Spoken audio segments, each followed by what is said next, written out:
Hey, find your starting line, video 2, coming to you from beautiful, pristine Matheson Hammock Park. Got my boy Mowgli Vetter in tow. Yo, Mo, why don't you tell him what time it is?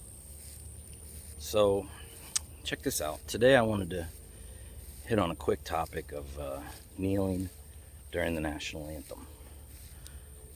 It's been done by players from the NFL all the way to the women's national soccer team in an effort to draw attention to or perhaps start conversations about social flaws, fundamental flaws that true American citizens see going on that's wrong, and to hopefully start a dialogue, so maybe push us forward. However, the right has hijacked this whole debate and made it about the flag and about veterans to avoid having the tough discussions about why they're doing these things. You know, you won't ever see Megan Rapinoe on Fox News or Michael Jenkins from the NFL on Fox News, but you'll see a veteran who has a problem with it, who doesn't see the social ills that they're talking about, be it the way we police our citizens, be it equal pay or equal rights. They only see it through the lens of being a veteran, and that's the problem. Once again, that's our starting line. If our starting line is trying to make America a better place, then you would think these true patriots, these veterans, would like to have these conversations. And where are the journalists at Fox? You know, they're just opinion people trying to drive a wedge, make people angry.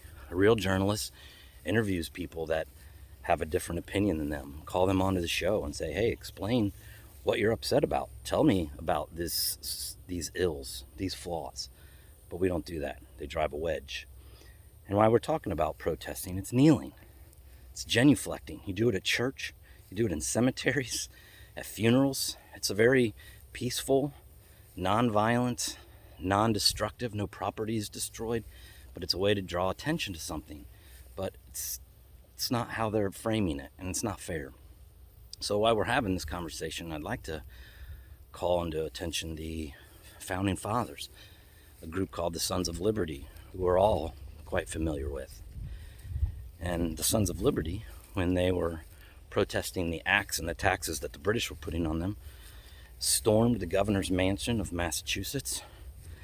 They broke into his wine cellar, drank all of his wine, stole his art, and in a drunken stupor, they burned down the mansion. So, you know, we would call them terrorists today. Imagine if Black Lives Matter broke into Governor Abbott's house, drank his wine, got drunk, and then burned his house to the ground. Fox News would explode. So, Sons of Liberty also used to take tax collectors who were simply doing their government jobs. They would strip them naked, pour boiling hot tar on their bodies, and then dump feathers on them, oftentimes leading to death. At the bare minimum, though, it led to disfigurement. Lifetime disfigurement for doing your job. But kneeling peacefully while still showing respect to the American flag is somehow unpatriotic. The Sons of Liberty dumped $1 million in today's money worth of tea into Boston Harbor. Many people probably don't even know why. They think, oh, it's because there were taxes on tea. Actually, it's quite the opposite. The East India Tea Company had removed the tax from their tea, making it cheaper, in essence driving American tea merchants out of business. So that's why they dumped $1 million worth of tea into the harbor. Once again, not a peaceful protest, property destruction, but yet kneeling is somehow a problem. So listen, folks, let's sit down, let's find our starting line, let's have these conversations. It's not about disrespecting the flag, it's not about disrespecting veterans. It's simply about starting a conversation about some things that Americans see as wrong with our country. And debate and conversation is what makes this country great. It's what makes us all unique and individuals, is that we're allowed to have different opinions, and we should sit down and discuss them instead of vilify people and call them unpatriotic or woke because they want to bring attention to something that bothers them. All right, man. Mowgli and I are checking out.